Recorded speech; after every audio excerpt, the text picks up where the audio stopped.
그래서 이 등기가 참 이게 다시 말씀드리지만 아까 제가 1교시에 말씀드렸던 내용만 알면 등기가 상당히 재밌어요. 등기는 어떤 느낌이냐면 이제 지적은 들어가면 들어갈수록 자꾸 단순 암기식으로 암기하고 까먹고 이런 느낌이거든요. 근데 등기는요, 단어를 물어보는 게 아니라 내용을 물어봐요. 내용. 이거 등기할 수 있니 없니, 이런 절차로 하는 거 맞니 안 맞니, 이걸 물어보거든요. 내용. 근데 지적은 내용을 물어보는 게 아니라 시도지사가 맞니, 국장이 맞니, 지적소관청이 맞니, 30일이 맞니, 60일이 맞니, 90일이 맞니, 단어를 물어보고, 등기는 내용을 물어보거든요. 그러니까 등기는 용어의 개념만 잘 되어 있으면 등기가 상당히 재밌게 간다고요. 등기 정리 잘 되어 있으면 민법도 기본 4문제 이상은 그냥 맞출 수 있어요. 왜? 금방 그랬잖아요. 실체관계의 내용을 등기로 구현시키고 등기부를 보고 어떤 실체관계가 있었는지를 확인하는 과정이 등기거든요. 자, 그런 느낌입니다. 물적 편성주의라는 말은요, 물건 단위로 편성한다라는 거예요. 우리 등기부는 사람 단위로 편성되어 있는 것이 아니라 뭐다? 물건 단위로 편성되어 있다라는 말이 물적 편성주의고요. 자, 우리 등기는 신청주의, 공동출석, 서면 신청주의라고 되어 있는데 이 개념이 만들어지는 이유를 좀 설명을 드리면 이것 때문에 그래요. 이 개념이 등기를 잡아 들어가는데 굉장히 중요한 개념입니다. 형식적 심사주의와 대비되는 이야기가 실질적 심사주의거든요. 그러니까 지금부터 제가 형식적 심사주의를 한마디로 정의해 드릴 테니까 꼭 기억하셔야 돼요. 이 개념. 형식적 심사주의라는 개념은 이쪽으로 봐요. 이제 위에가 뭐예요? 실체 관계. 아래가 뭐다? 절차 관계. 등기관은요, 실체 관계에 대해서는 일체 심사를 하지 않습니다. 등기관은 뭐만 심사한다? 절차 관계만 심사한다 라는 거예요. 그러면 제가 금방 말씀드렸죠. 형식적 심사주의라는 것은 등기하는 실체 관계는 일체 심사를 하지 않는다. 뭐만 심사한다?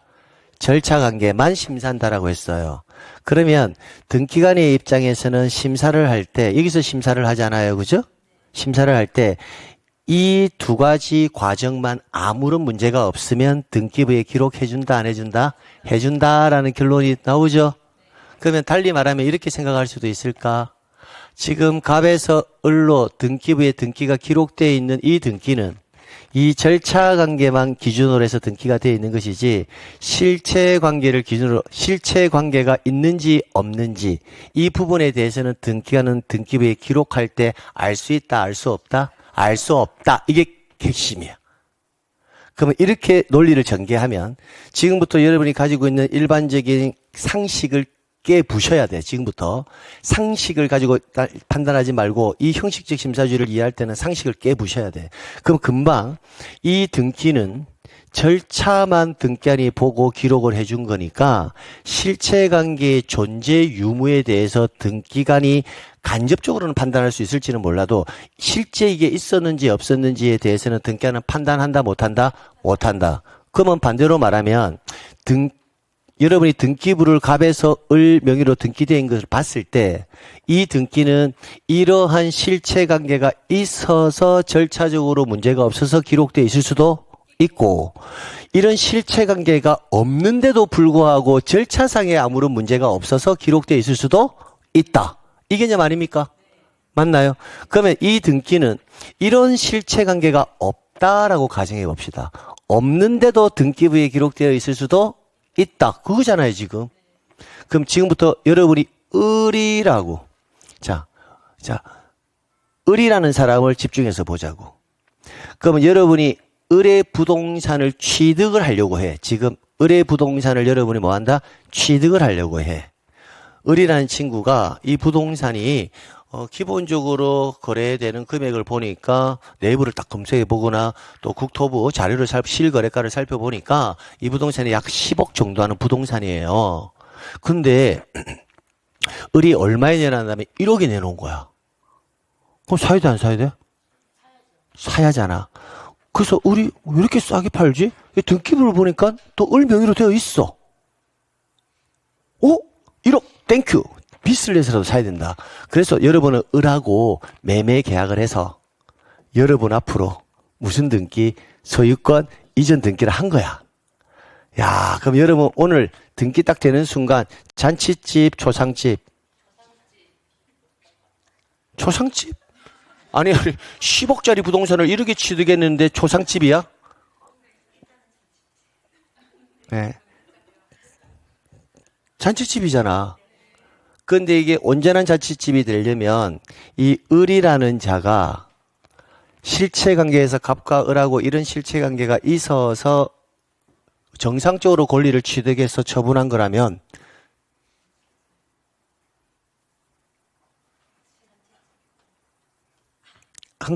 여러분도 당연히 소유권을 취득할 것인데 만약에 갑과 을 사이에서 아무런 실체관계가 없었는데 등기 절차상의 문제가 없어서 을 앞으로 되었다면 달리 말하면 갑과 을 사이에서 실체관계가 없는데 절차상의 문제가 없어서 을 앞으로 등기가 되었다면 을은 소유권을 취득한다 못한다? 못한다라는 거예요. 그럼 소유권 취득하지 못한 자로부터 권리를 취득한 여러분도 권리를 취득한다 못한다? 못한다. 이 결론이에요. 근데 등기부를 여러분은 확인을 했죠. 을 거 맞으니까. 맞는데도 불구하고 을로부터 나는 정상적으로 매매 대금을 지급하고 권리를 취득했는데도 불구하고 내가 그러면 소유권을 취득하지 못하는 경우도 있을 수도 있다라는 결론이에요. 그게 형식적 심사주의예요. 그러면 이 말을 듣는 순간 조금 무섭지 않습니까?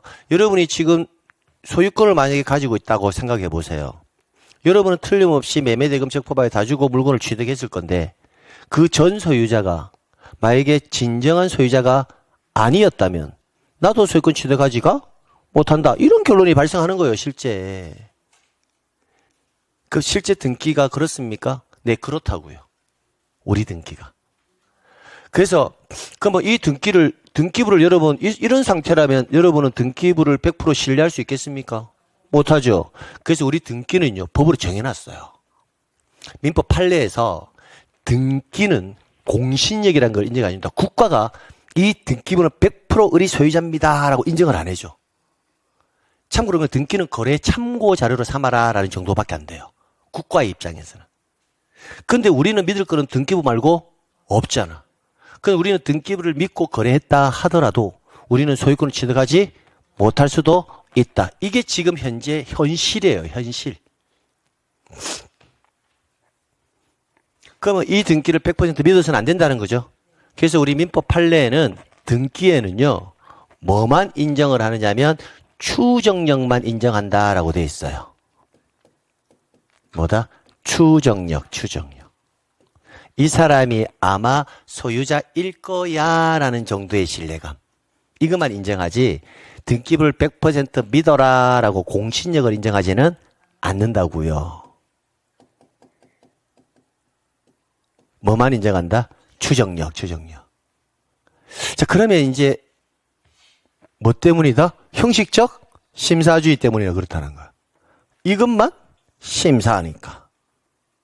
그러면 위의 부분에 대해서는 일체 심사를 못하고 이것만 심사를 하니까 그러면 절차 과정상에서 허위 등기가 발생할 수 있는 가능성이 높은 우리 법제 하에서는 절차상에서 가능한 허위 등기의 위험성을 낮춰야 될 수밖에 없죠.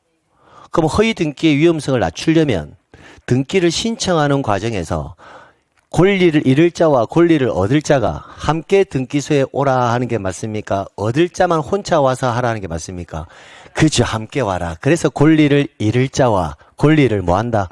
얻을 자가 등기 신청을 할 때는 뭐 해라? 공동으로 신청을 해라 라는 거예요. 이렇게. 그러면 신청을 할 때 그러면 갑과 을이 공동으로 신청을 했어요. 왔어. 공동으로 잃을 자가 얻을 자가 왔어. 왔는데 공동으로 딱 오는 순간 이 사람 갑과 을이 매매계약 했겠구나. 그래서 소유권 이전 등기 신청하러 왔구나. 이런 걸 등기관이 딱 얼굴만 보면 알까? 아니지.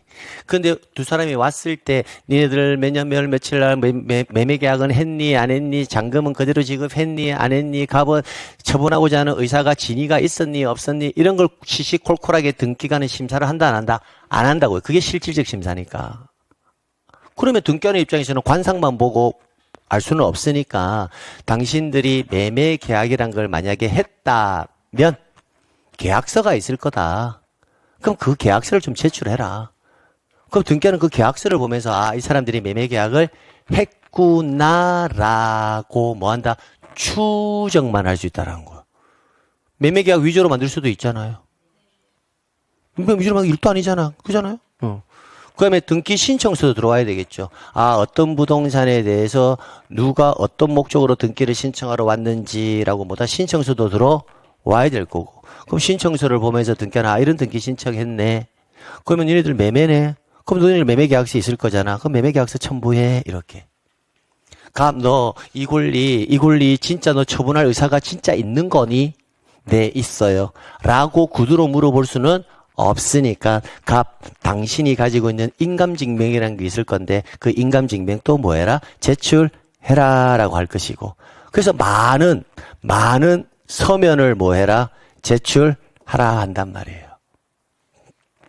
그리고 그런 서면을 공동으로 우편으로 보내면 될까? 아니면 실제 등기소에 출석하라 하는 게 맞을까? 그래서 출석하라 하는 거예요.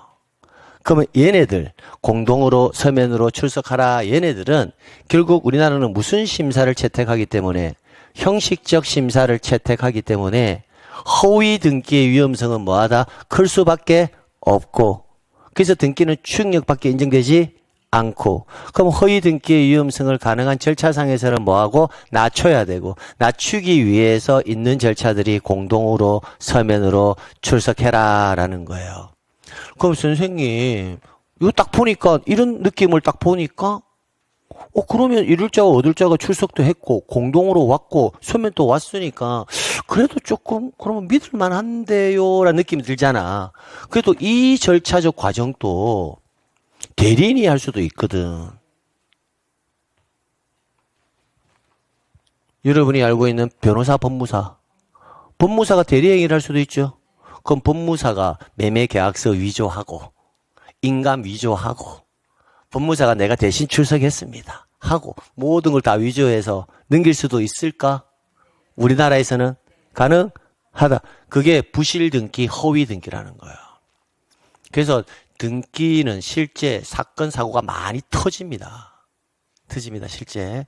그래서 나중에 집에 가시다가요, 형식적 심사주의의 개념을 배웠고, 이렇게 배우니까, 와, 우리 등기 이 정도의 신뢰감이 없어? 정말 이런 거야? 라는 지금 느낌이 드시는 분이 많으실 거예요. 그래서 등기는 사건, 사고가 많이 터져요, 사실은. 자, 그런 느낌으로. 우리나라 등기는 개판이다. 진짜 믿어야 된다. 두 개 중에 하나. 개판 믿어야 된다. 아니, 좀 이야기 좀 해줘봐. 개판 믿어야 한다. 절대적으로 믿어야 된다. 개판이다. 아니, 오늘 배운 내용을 바탕으로 한다면 우리나라 등기는 개판이다. 절대적으로 믿어야 된다. 개판이다. 그 마인드를 가지고 있어야 돼. 공부를 할 때는.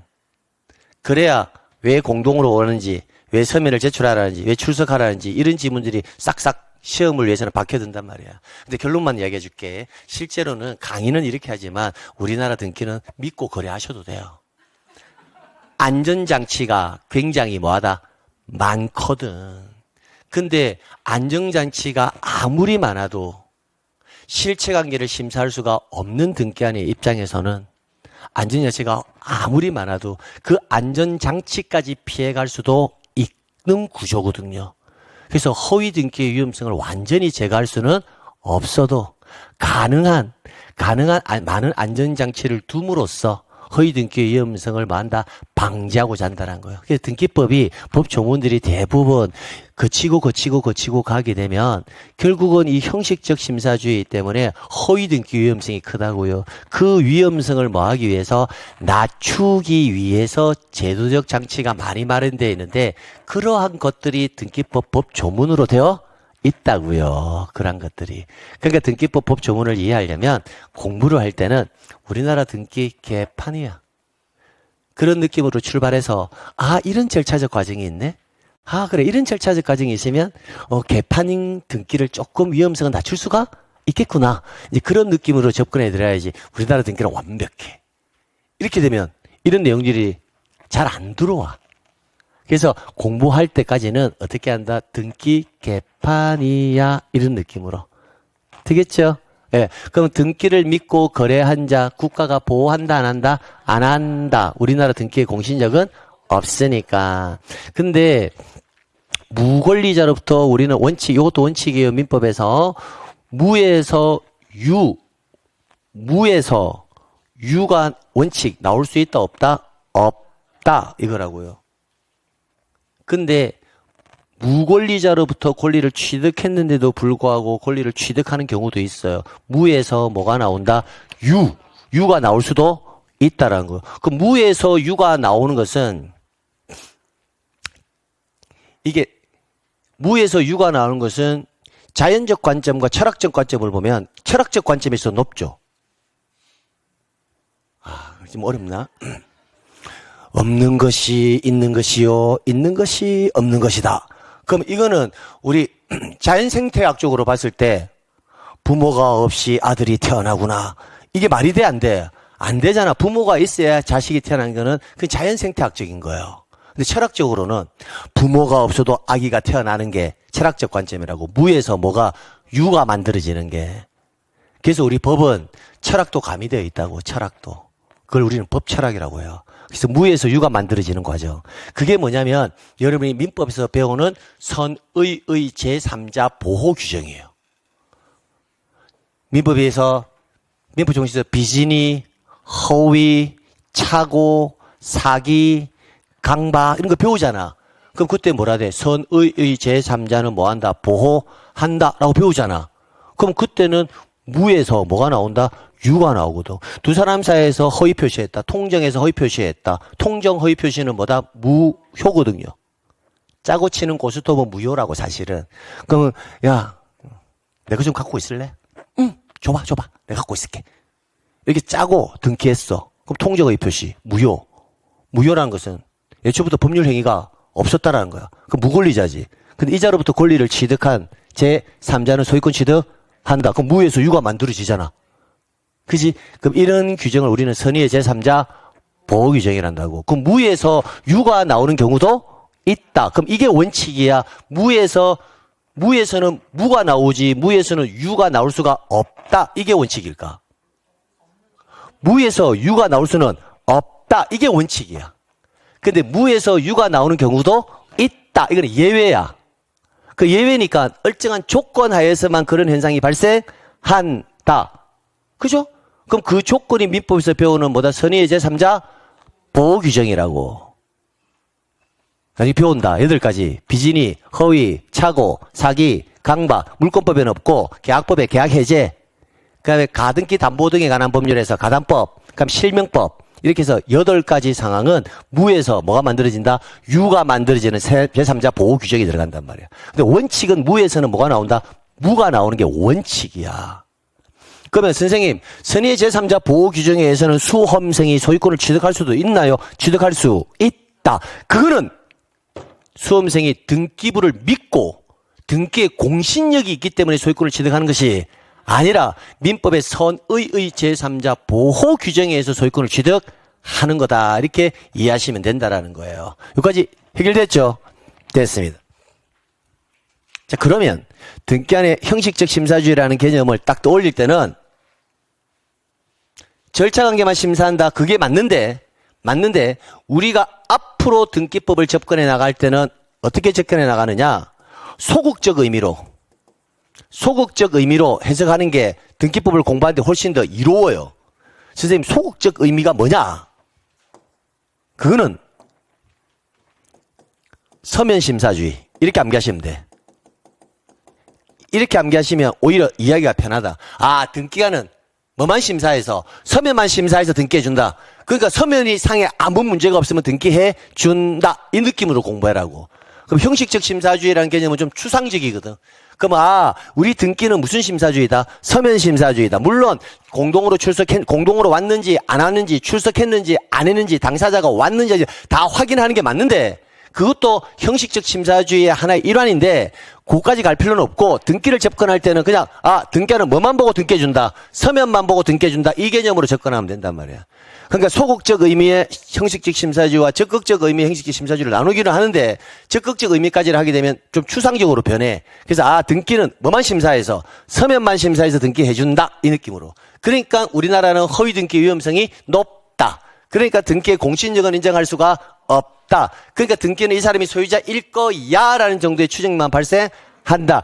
그렇기 때문에 허위 등기 위험성을 낮추기 위해서 많은 제도적 장치가 마련되어 있다. 이 느낌으로 딱 정리하면 돼. 이 느낌으로. 됐나요? 그러면 이제 암기해야 돼. 우리나라는 서면만 심사한다. 이게 딱 정의되어 있어야지만 그 이후에 논리가 만들어진다고. 끝. 그 다음. 등기 효력을 받고요. 공신력 인정하지 않는다. 봐봐요. 공신력을 부정한다고 해서 무효인 등기를 믿고 거래한 제3자가 보호를 받을 여지가 전혀 없는 것은 아니다. 현행민법은 법률행위를 하면서 특히 제3자를 보호할 필요가 있는 경우 제3자 보호 규정에서 보호받을 여지는 있다. 여기서 제3자 보호란 민법의 규정에 의한 보호일 뿐이지 등기의 공신력이 있기 때문에 보호되는 것은 아니다. 이렇게 끝. 그 다음에 등기는 부동산 등기법이니까 토지 등기부도 있을 거고 뭐도 있다? 건물 등기부. 그 다음 우리 부동산을 공시할 때는 등기부와 뭐다? 대장으로 공시한다는 건 이미 확인해 드렸고요. 등기부와 대장은 항상 뭐 해야 한다? 일치해야 한다. 사실관계 기준은 뭐다? 대장. 권리관계 기준은 등기부. 이렇게 항상 기억해 두시고. 국가배상 책임주의. 자, 등기관 또 공무원이거든요. 등기관 또. 그럼 등기관이 공무원이니까 등기관이 업무 처리하다가 실수할 수 있잖아. 그럼 실수하면 등기관 너 때문에 나 손해봤잖아. 라고 국가배상 책임을 물을 수가 있다라는 거예요. 근데 이거는 등기법 명문 규정은 아니고요. 국가배상법에 규정되어 있습니다. 등기법의 명문 규정은 없다. 국가배상법에 규정되어 있다. 이 정도의 느낌 끝. 그럼 이런 게 시험지에 나오겠냐는 거야. 그럼 이런 지문들은 과거 15년 전, 20년 전에 모의고사 그때는 우리나라 등기의 특징으로 올바르지 못한 것은 이렇게 가지고 나왔는데 지금은 안 나온다고. 그러나 알고는 있어야 한다. 특히 이 지문에서 가장 키워드는 뭐냐? 서면만 심사하는 형식적 심사주의의 개념을 정확하게 이해해야 한다. 됐나요? 그러면 이제 마지막 질문을 합니다. 진짜 이거 생각 꼭 하셔야 돼. 형식적 심사주의를 정확하게 이해했는지 안 했는지를 제가 확인시켜 드리려고요. 혹시 부동산에 소유권 취득하고 계시나요? 보니까 맞나요? 100%? 100%? 100%라고? 정말? 이럴 수도 있는데 이럴 수는 없을까? 본인이 믿고 싶은 걸 말하지 말고 그러니까 우리가 학습하는 거 시험을 쳐야 되니까 학습하는 걸 기준으로 해야지 본인 내 거지 그럼 내 앞으로 되는데 이제 내가 믿고 싶은 걸 말하지 말고 배운 대로 하자고. 배운 대로 누군가부터 권리를 취득했을 거잖아. 아파트를 샀던 그지? 그 샀을 때 이렇게 만약에 되었다면 100% 본인 겁니까? 누군가부터 샀죠? 그 누군가가 무권리자일 수도 있을까 그러면? 그거부터 물어볼게.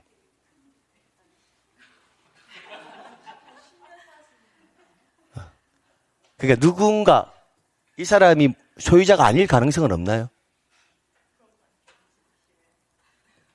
이런 실체관계가 없는데도 불구하고 어른 소유권 취득할 수가 있나요 그러면? 아니 그러니까 이게 기본적인 공부를 할 때 그 틀을 깨야 된다니까. 그래야 등기가 받아들여진다니까. 공부를 할 때는 물론 내 앞으로 등기돼 있으면 나도 마찬가지죠. 저도 아파트 가지고 있는데 나도 내 돈 주고 샀으니까 내 거라고 생각하지 이걸 내 거를 아니라고 생각하겠습니까? 자면서도 내 거 아니구나 어떻게 하지 이런 생각 안 한다고. 편하게 잔다고 나도.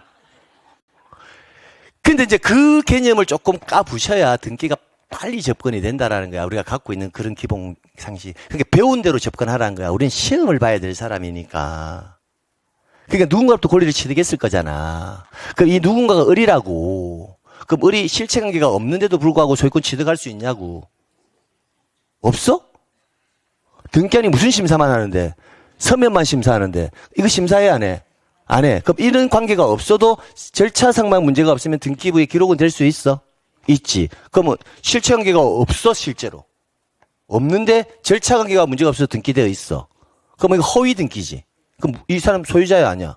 아니지. 그럼 아닌 자로부터 본인이 권리를 취득할 수 있는 가능성도 배제할 수는 없지. 그렇잖아. 그럼 그런 상황이었다면 본인은 소유자야, 아니야? 내가 믿고 싶은 것 말고 이론상으로. 소유자 아니지. 그럴 개연성이 우리나라 등기제도에는 가능성은 있어, 없어? 있지. 그럼 여기까지 왔으니까 그 집 본인 거 100% 맞냐고. 100%는 아닐 수도, 아니다가 아니가 아닐 수도 있다. 이거잖아. 어느 순간에 을이 나타나서 내 건데 이렇게 할 수도 있다라는 거예요. 이해갑니까? 그 느낌을 가지고 와야 된다고. 근데 실제로 집에 가면서 또 집에 가가지고 아저씨한테 자기야, 우리 아파트에 구입했는데 이거 오늘 등기소 이거 우리 거 아닐 수도 있대. 이런 또 말은 하지 말고, 그러면 쓸데없는 소리 한다고 막 이렇게 욕 듣는다고. 함께 배울 때는 그렇게 하는 거라고. 그래서 이런 것을 또 보호하기 위해서 우리는 실제 무권리자로부터 권리를 취득했다 하더라도 등기부 시효 취득이란 게 있는 거야. 내 앞으로 등기되어 있다면 평온, 공연, 자주, 선의, 무과실 이 5가지 요건을 다 충족하게 되면 10년이 지나면 뭐한다? 자동적으로 권리를 취득한다. 이걸 등기부 시효 취득이라는 거야. 되겠나요? 예. 이제 그런 제도가 있고. 그러니까 이제 그런 것들이 등기부 시효 취득 제도도 두는 이유가 이런 현상 때문에 그런 거야. 실제. 됐습니다. 보니까 100% 아니. 한 번만 더. 100%야, 100%는 아니냐? 10년 넘었어? 그럼 넘었다 그러지. 10년 넘었다 해서 다 되는 건 아니잖아. 평온, 공연, 자주, 선의, 무과실, 요건을 다 갖춰야 되거든. 다 고쳤다고 생각할 수 자신 하나요? 그럼 그 말은 평온도 알고 공연도 알고 자주, 선의, 무과실이라는 개념을 다 알고 있다는 말이네. 그럼 자주 점유가 뭐야? 자, 이게 이렇게 민법이라는 과목이 재밌다고요. 우리가 암기하고 있는 평온한 상태, 공연한 상태, 자주 점유, 소유의 의사로, 소유자가 아니라 소유의 의사로 이렇게 선의, 무과실이란 개념을 용어를 정확하게 알아야 민법이 뭐한다? 재밌어진다고. 민법이 재밌어지잖아. 그 민법을 보잖아. 당연한 것들이야. 민법이란 과목도 용어만 돼 있으면 당연한 것들이야, 사실은. 왜? 일상생활에서 우리가 가지고 있는 도덕적 관념이 있죠. 도덕적 관념. 그 도덕적 관념을 그냥 법으로 규정해 놓은 것 뿐이라니까. 내가 물건을 팔았어. 생각해봐봐. 내가 물건을 팔았어. 근데 물건을 산 사람이 보니까 이거 하자 있는데 하면 내가 책임져 줘야 돼, 안 져줘야 돼요? 아니, 내가 물건을 팔았어. 팔았는데 정상적으로 팔았어. 내가 책을 팔았어. 여러분에게 책을 받았어. 봤는데 책에 보니까 중간중간에만 50회, 60회 다 찢어지고 없어. 그럼 여러분 뭐라고 이야기해요? 아니, 바꿔달라 하든지 내가 새 책을 사고로 돈을 또 달라 하든지 뭔가 할 거잖아. 그럼 난 그렇게 해줘야 돼, 안 해줘야 돼? 해줘야지. 이게 매도인의 담보 책임이라고. 민법에서 배우는 매도인도 먼저 책임을 져야 된다. 하자가 있으면. 그럼 그때 내가 알고 이거 완전히 좋아. 이거 한 100페이지 없는 건데 팔아야지. 알고 판 놈하고 모르고 판 놈하고 책임을 갖다가 알고 판 놈한테 많이 물어야 돼. 모르고 판 놈한테 많이 물어봐야 돼. 알고 판, 그런 거 더 과하게 배상 책임을 물어야 되는 거야. 모르고 판 놈한테는 책임을 물을 수는 있지만 그래도 좀 경감은 해줘야 될까? 모르고 했으니까. 아니야? 맞잖아. 그래서 매도인의 담보 책임일 때 매도인이 알고 했느냐 모르고 했느냐에 따라서 책임 부분이 뭐한다? 달라진다고. 그걸 일상생활에 국어처럼 해석하면 상식이야, 상식. 근데 그걸 자꾸 법률 용어로 계속 적어낸다. 근데 법률 용어로 해야 문제를 풀 수 있으니까. 그러니까 그 법률 용어를 빨리빨리 뭐한다. 어떤 내용인지 익혀야 민법도 재밌어진단 말이야. 그렇다고. 그래서 저렇게 끝난다고. 자, 그 다음. 어이구. 이제 등기의 기능, 뭐 이렇게 대상에 대한 분류 있는데, 이런 것도 이제 용어는 알고 가야 된다. 자, 사실의 등기, 우리가 내용은 사실관계와 권리관계가 있잖아. 그럼 사실관계는 부동산의 현황이지. 부동산의 현황이라는 것은 부동산의 뭐다? 표시지. 부동산의 표시는 어디에 기록된다고? 표제부. 그러니까 부동산의 표시와 관련되는 등기를 우리는 부동산의 표시를 뭐라고 읽었다? 사실관계. 그럼 사실관계가 등기부에 기록되면 사실의 등기. 달리 말하면 부동산 표시에 관한 등기. 부동산 표시는 등기부 어디에 기록되는데? 표제부. 그럼 부동산 표시에 관한 등기는 순위번호라는 표현을 쓰지 않고 뭐다? 표시번호 이렇게 쓴다고. 권리, 갑구와 을구는 1순위, 2순위, 3순위 이 숫자를 뭐다? 순위번호라고 부르는데 표제부는 순위번호라고 부르지 않고 무슨 번호? 표시번호라고 부른다고. 그래서 암기할 때 표제부에는 부동산의 표시가 기록되고 번호는 무슨 번호다? 표시번호. 암기할 때 표 이렇게 암기한답니다. 그럼 갑구와 을구는 아래 이제 갑구와 을구는 사실관계다 권리관계다? 권리관계고 갑구와 을구에서는 번호가 나오면 그때는 무슨 번호? 순위번호라는 표현을 쓴다고. 끝. 자, 그 다음에 이제 보존 등기, 권리의 변동에 관한 등기 뭐라 이렇게 나오고 그 다음 효력에 의한 분류 의미 없다 넘깁니다. 형식에 의한 분류 굉장히 중요합니다. 주등기냐 부기등기냐 이건 이제 등기 형식인데 자 봐봐요. 여기에 뭐라고 되어 있죠? 표시번호나 순위번호에 이어지는 독립한 번호를 붙여서 하는 등기로서 원칙적으로 독립등기 형식으로 이루어지는 등기다라고 되어 있죠. 이거 한번 봐봐요. 표제부, 갑구, 을구. 여기에 표제부에 1, 2, 갑구에 1, 2, 을구에 1, 2 이렇게 되어 있을 때 이 1과 2는 표제부에 기록되어 있으니까 무슨 번호라고 한다? 표시번호. 갑구와 을구에는 권리의 등기에 기록되어 있는 1, 2는 순위번호. 이렇게 되어 있죠? 되어 있는데 여기에 형식에 따라서 또 용어를 구별해서 쓴다라는 거예요. 만약에 여기에 이렇게 되어 있다. 그러면 이걸 읽을 때는 2, 다시 1 이렇게 읽지 말고 2번 등기에 부가해서 기록하는 등기 이렇게 읽으면 돼. 뭐라고? 2번 등기에 부가해서 기록하는 첫 번째 등기. 이걸 부가해서 기록하는 이 말을 뭐다? 부기등기라고 하는 거야. 부가해서 기록하는 등기를 뭐라 한다? 부기등기. 자, 그러면 다시 용어를 알아야 돼. 표시번호 순위번호인데 표시번호든 순위번호든 독립한 번호로 이렇게 기록되어 있다. 독립한 번호로. 이런 것을 뭐다? 독립등기 또는 주등기 형식이다라고 하는 거야. 그러면 이 부기 1호도 을구에 기록되어 있으면 순위번호인데 이 순위번호는 2번 등기에 부가해서 기록되어 있으니까 뭐다? 부기등기 형식이다라고 하는 거야. 독립된 번호로 붙여 있으면 주등기 형식.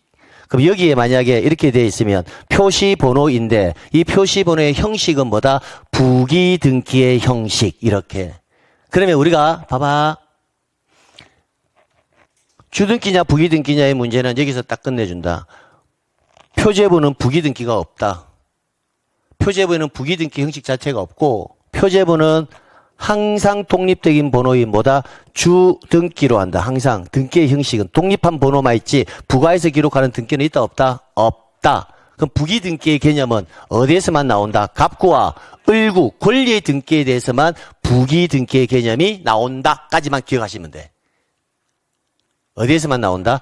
권리의 등기. 그럼 표제부 등기는 항상 뭐다? 주등기 형식이다. 그럼 갑구와 을구는 주등기일 수도 있고 부기등기일 수도 있다. 자, 그럼 이 내용이 우리 수업 다음 순환 때 맨 마지막에 배워놓은 내용이에요. 맨 마지막에 배워놓은 이유가 있어요. 그 이유를 여기서 조금만 설명드릴게. 그래야 여러분이 정말 이 개념을 알아야 되겠구나 하는 것을 인지할 수 있으니까. 자, 봐봐. 이 얼마나 많이 나왔어. 그지?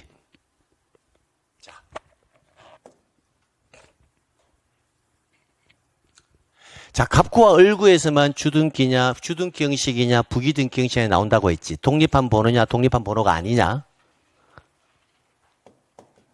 갑구에 최초 기록되는 등기가 뭐다? 소유권 보존 등기야. 그럼 소유권 보존 등기라는 애는 부가에서 기록한다는 말 자체가 성립이 돼, 안 돼? 안 되지. 최초 기록되는 등기니까. 그럼 일단 주등기 형식으로 일단 기록될 거야, 이렇게. 그치? 예. 자, 근데 을구에 제가 등기를 하나 적어 볼게. 을구에 여러분이 알고 있는 권리니까 전세권은 익숙하니까 그러면 전세권 설정 이렇게 지금 적었어. 이렇게 전세금 5억 적고 전세권자는 A.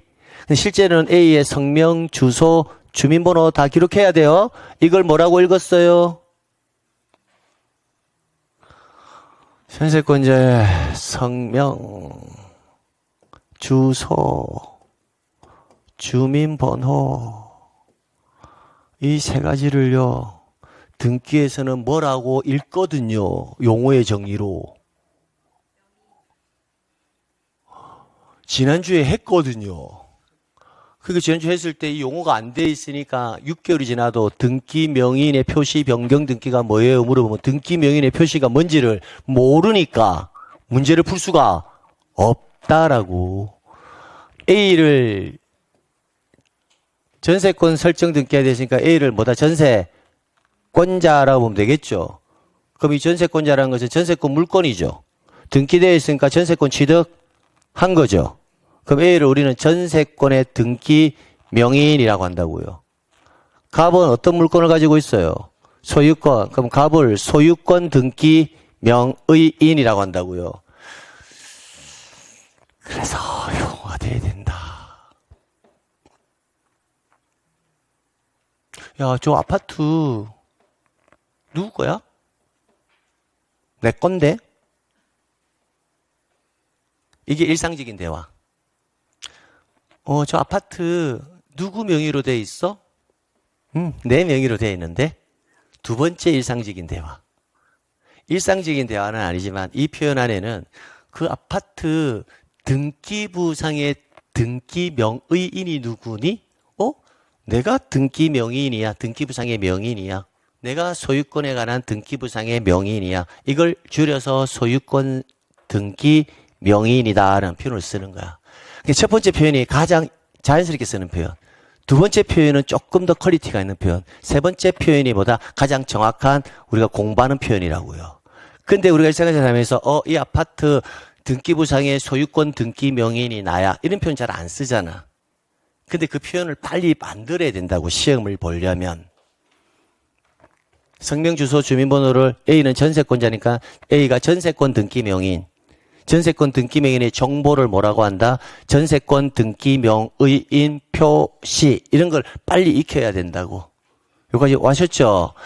자, 그럼 여기서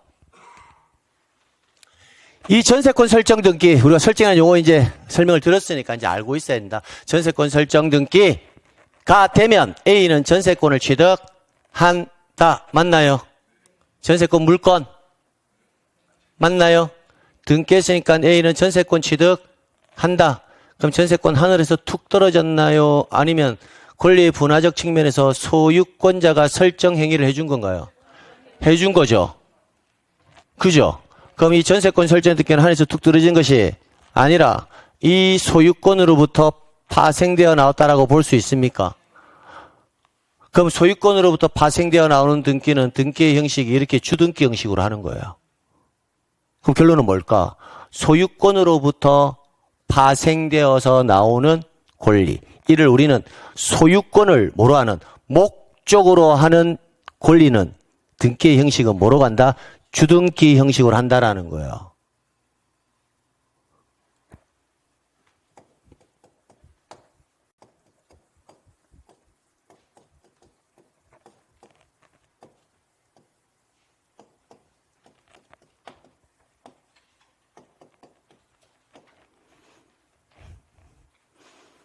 그럼 이 저당권 설정 등기가 이제 뭔지 알아야 되지. 저당권 설정 하늘에서 툭 떨어져? 아니지.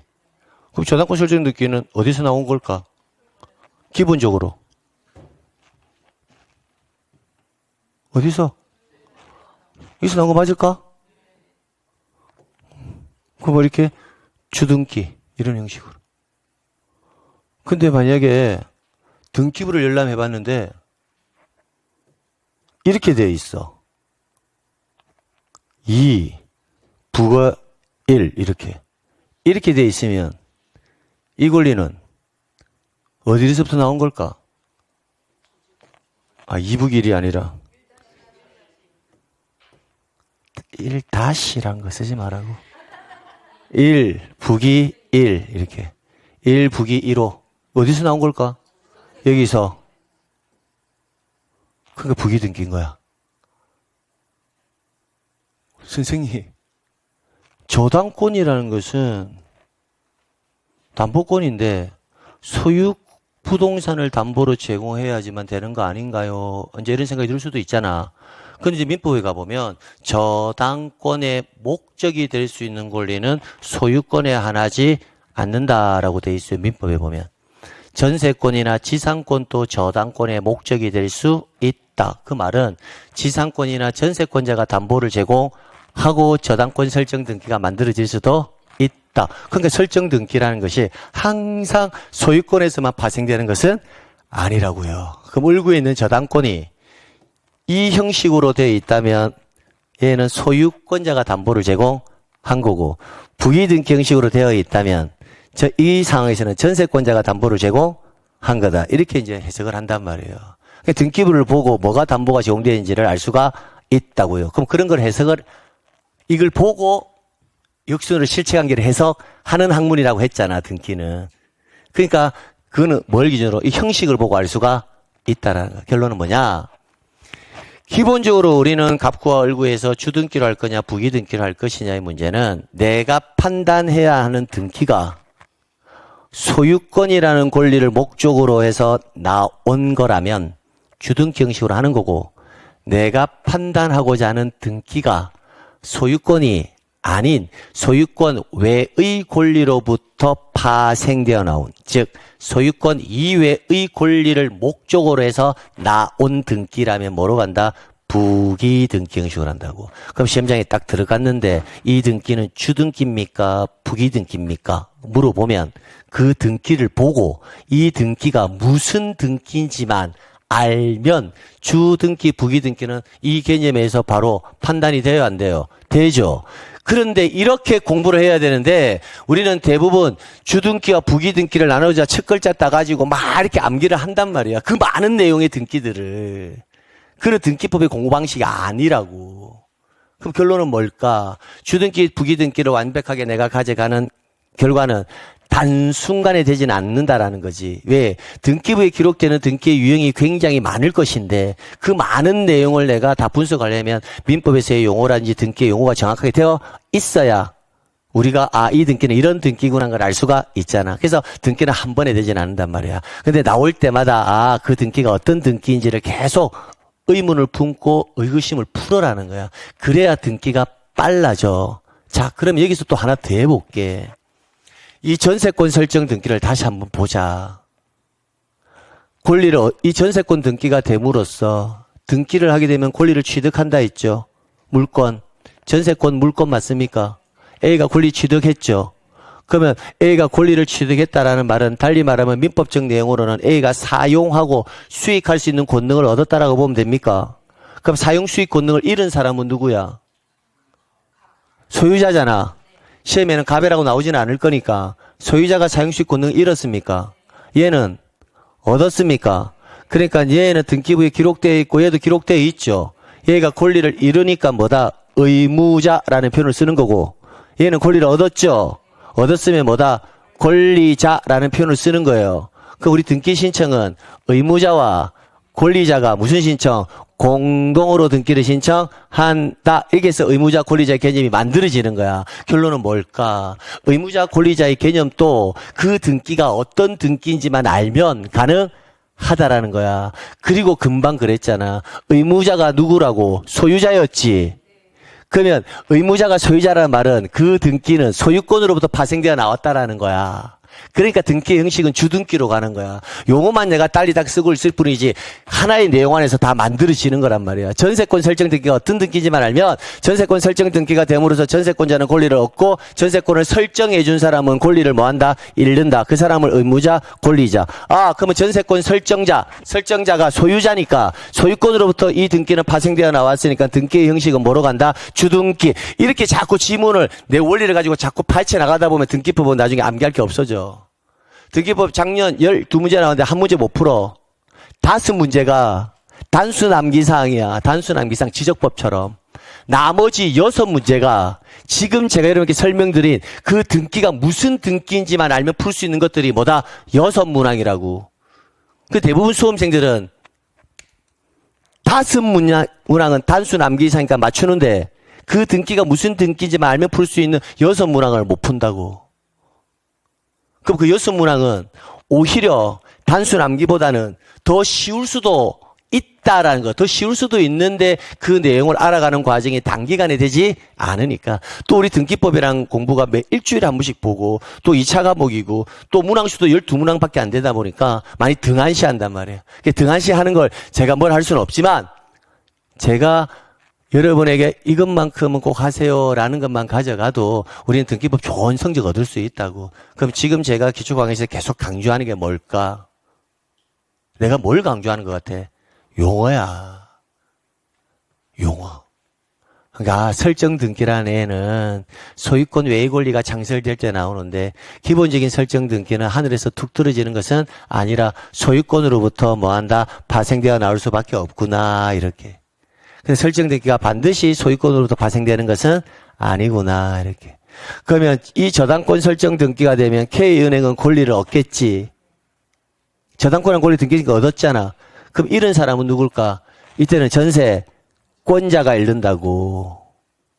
이 전세권 이 사람 이 전세권 타인에게 양도할 수 있잖아. 그 양도할 수 있는 권능을 맡겨놓은 거야. 됐나요?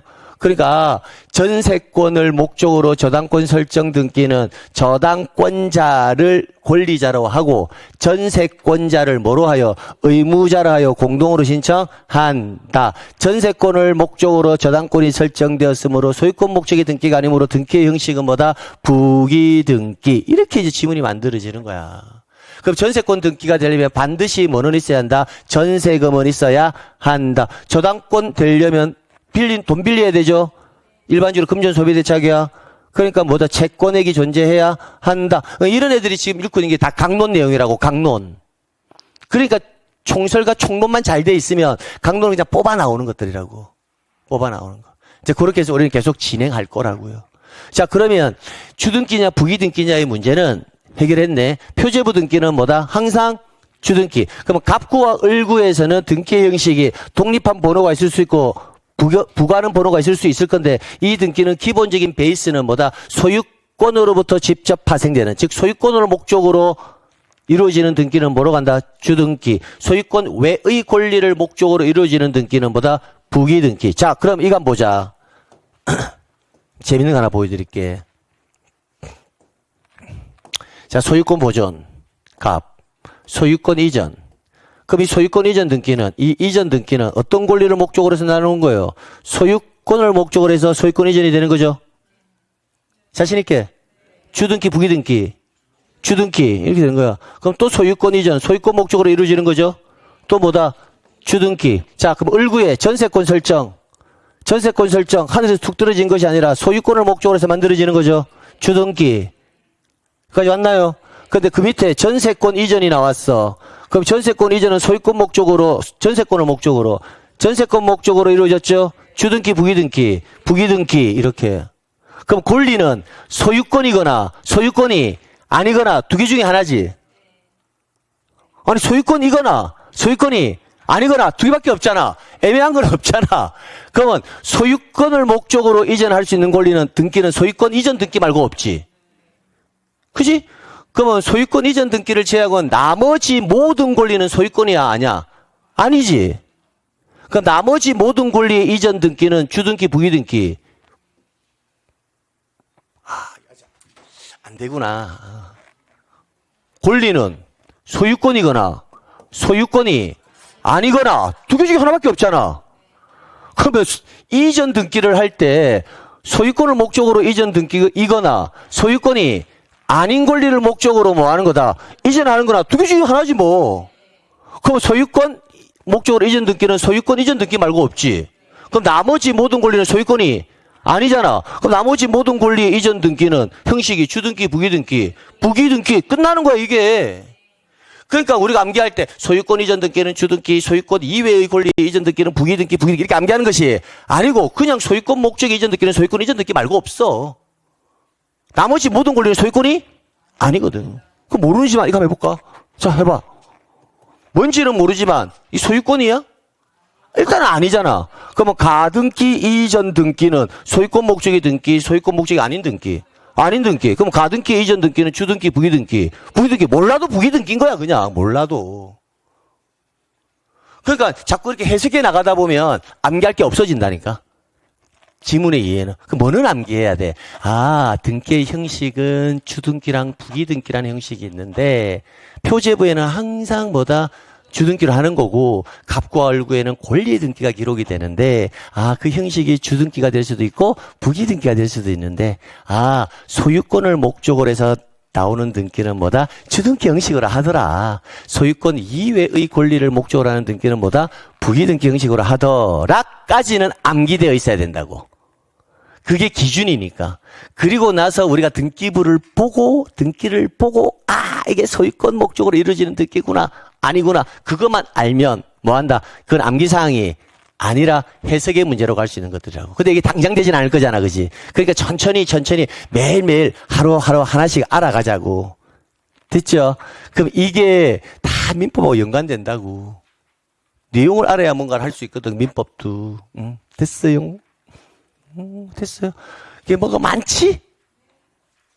이거 지금 암기할 필요가 있을까 없을까? 없다고. 이렇게 많은 유형의 등기들을 우리는 배우게 될 거라고. 근데 아는 것만 해볼까? 소유권 보존은 당연히 주등기지. 소유 이전 등기인데 뭐 목적으로? 소유권 목적 이전 등기니까 뭐다? 주등기지. 자, 부동산 표시는 표제부에서 하는 거지. 표제부에서 이루어진 등기는 항상 주등기라고 했지. 가등기 안 배웠으니까 넘어가고 소유권에 대한 처분 제한을 한대. 처분 제한이 뭔지 몰라도 좋아. 소유권의 처분 제한한대. 뭐다? 주등기. 이렇게 하는 거야. 용익물권 설정 등기라고 하는데 전세권 설정, 지상권 설정, 지역권 설정은 하늘에서 툭 떨어지는 것이 아니라 소유권을 목적으로 해서 용익권 설정이 되잖아. 아닌가? 맞지? 그러니까 주등기. 자, 저당권 설정인데 이 앞에 뭐라고 돼 있다? 소유권에 대한 저당권 설정이라 돼 있잖아. 용익물권은 기본적으로 소유권을 목적으로 할 수밖에 없거든. 그러니까 소유권을 목적으로 말적을 필요가 없어. 그래서 저당권 설정은 소유권을 목적으로 할 수도 있고 소유권의 이외의 권리, 지상권이나 전세권을 목적으로 저당권을 할 수가 있기 때문에 저당권은 소유권을 목적으로 하는 저당권이냐 지상권 목적으로 하는 저당권이냐 반드시 기록을 해 줘야 돼. 그럼 소유권 목적으로 하는 저당권은 뭐로 가고? 주등기. 지상권 전세권을 목적으로 하는 저당권은 부기등기. 이게 얼마나 쉽냐고. 근데 이 쉬운 것을 갖다가 부, 이, 표, 소 뭐 이렇게 첫 글자를 따서 암기하는 것은 아니란 말이야 이게. 그렇게 암기하면 안 돼. 등기를 그렇게 첫 접근을 하면 암기 불량이 어마어마해진다. 그러니까 등기는 천천히 일으켜야 돼. 그 천천히 일으키는 지금 과정은 뭔가 많이 알려하지 말고 주어지는 용어, 어떤 등기가 나오면 그 등기가 어떤 등기지라는 것만 가져가면 돼. 그러면 이제 1월달, 2월달 넘어갈 거잖아. 넘어가면 계속 수업을 진행을 할 거잖아. 그지? 또 민법 실력도 조금씩 늘겠다. 그지? 그러면 자연스럽게 등기가 스며들 수 있도록 만들어야 된다고. 자, 계속 가볼게요. 자, 기입등기 필요 없고요. 변경등기라고 되어 있는데 변경등기와 경정등기는 이제 좀 아셔야 돼. 자, 변경등기가 뭔지, 경정등기가 뭔지, 말소등기가 뭔지, 그 다음 멸실등기가 뭔지 이 네 가지는 아셔야 돼. 무슨 등기? 뭔지는 몰라도 변경등기, 경정등기, 말소등기, 멸실등기라는 개념의 용어는 이제 처음 듣잖아. 물론 알고 계신 분도 있겠지만, 아, 그러면 어느 현상이 발생했을 때 과연 변경 등기를 하는 걸까? 그러면 시험 지문에서 이런 문제가 발생했어요 라고 나올 거란 말이지. 나오면 아, 이때는 나는 변경 등기란 걸 해야 되겠구나, 경정 등기란 걸 해야 되겠구나, 말소 등기란 걸 해야 되겠구나, 멸실 등기란 걸 해야 되겠구나. 그걸 판단하는 과정이 필요하다는 거야. 됐죠? 그럼 그 내용이 어찌 보면 오늘 수업에서 새로운 내용 중에서 좀 중요한 내용이라고. 용어를 알아야 되니까. 그럼 잠시 후에 제가 변경, 경정, 말소, 멸실 등기를 언제 하는지 사례를 통해서 여러분에게 설명을 드리고, 그 사례를 한 개 암기해 놓으면 다른 사례와 유사 사례가 나오면 아, 이때는 이런 등기를 해야 되는 거구나라고 판단하면 된다고요. 됐죠? 예. 자, 조금 쉬었다가요. 계속 진행하도록 할게요.